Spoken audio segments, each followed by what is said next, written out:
Please silence your cell phones. Like literally.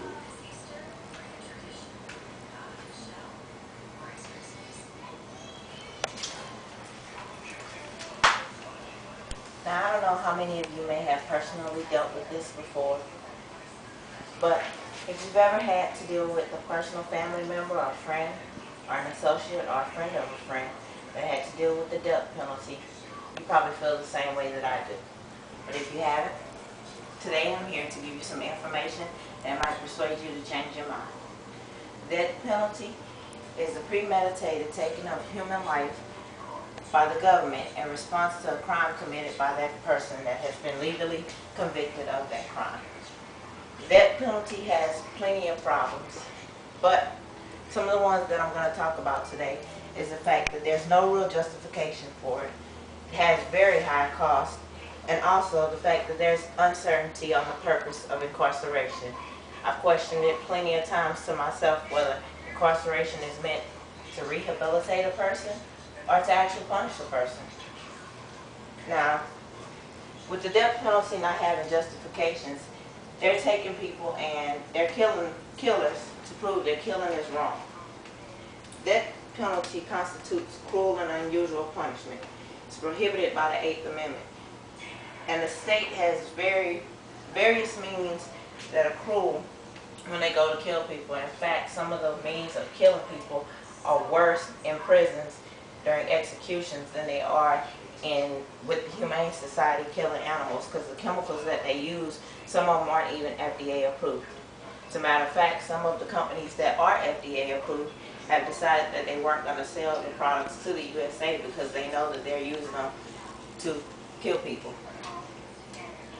In a study recently by Professor Thomas Moen and Ryan Schroeder from the University of Louisville, they found that families of the victims are now starting to say that they oppose the death penalty also, because the states have turned sides to make it seem like their justification for killing people is to give families closure versus taking the fault of the death penalty on their own. They're turning it around to the families. The families don't want to be seen in the eye doing anything wrong. Also, there's a lot of people that have been wrongly convicted. Plenty of innocent people have received the death penalty sentence and at the last minute found out information, or they were actually killed because the information didn't come out until they were already killed, that they were innocent. In fact, there's a guy now named Troy Davis, and he's spent 20 years behind bars already serving a death penalty sentence. He's appealed his conviction, but no changes have been made. Right now, he's serving a sentence for murdering a Georgia police officer. In that case, there were 9 witnesses. Now, none of them have legally went and made statements or anything, but in interviews, they've actually recanted their statements and said that he's not actually the person that they seen commit this crime. It's only one of those people that's still sticking to their word. In 2009, the murder rate for the death penalty states was 4.9, and in states that don't use the death penalty, it was only 2.8. Several costs that contribute to the death penalty are legal costs, pretrial costs, jury selection, the trial itself, incarceration where they have to be watched 23 hours out of a 24-hour day, and in appeals. The cost of appeals are borne by the taxpayers. That's you and I. They're essential though, because in those cases where people are innocent, some of the times it comes down to the last few hours and they find that evidence that has been hidden, and those people actually get to appeal and they don't die. According to the Palm Beach Post, Florida spends millions each year on the death penalty at $24 million per execution. Now, since 1976, Florida has executed 44 people. Now, we could be saving $51 million each year if we decided to take those people that are punished for first-degree murders and just gave them life in prison without parole versus giving them the death penalty. Now, is prison really for punishment, or is it for rehabilitation? Because if it's for rehabilitation, why do we spend so much time to rehabilitate these people only to turn around and kill them?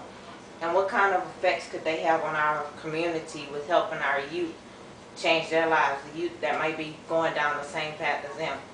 There's a few people out there that have been executed in the death penalty that have actually wrote books and actually been Nobel Peace Prize winners. They've talked to people like Al Sharpton and had his go ahead or his consent, or he felt like they had been changed. There's some of them that also had Reverend Desmond Tutu. He also agreed they were rehabilitated and they should be allowed to come back into the community and give us their advice or lead us certain ways. The U.S. though, we still remain in the minority of nations in the world that use the death penalty for certain crimes. Yet many of us see it as barbaric and against the American values. How long before our government opens their eyes to see money could be spent in other places? Education that could be transferred to help reduce the crime rate, and the use of incarceration could be for rehabilitation actually, instead of some of it being used for punishment and some of it used for rehabilitation. And instead, we use it for the death penalty. So how long till our government opens their eyes and sees things the way we see it? How long? How long?